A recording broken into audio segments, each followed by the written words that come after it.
రోజు చదువుకుంటూ వస్తుంది. దాని పెద్ద పని ఏముంది? దానికి ఏమైనా పెద్ద తపస్సు బీభత్సం ఉంటుందా? నీకు బైబిల్ మీద ప్రేమ ఉంటే, నిజంగా ఇంట్రెస్ట్ ఉంటే రోజుకు 1 గంట అయినా, 24 గంటలు వస్తున్నానా, 1 గంట అయినా చదివితే, 1 గంట అయినా వస్తే చాలు.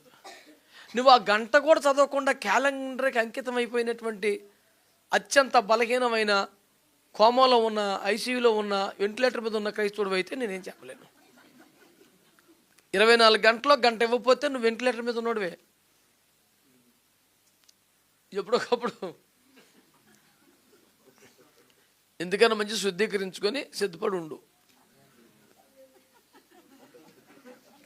తండ్రి నీ చేతికి నా ఆత్మను అప్పగించుకొనుచున్నానంటే,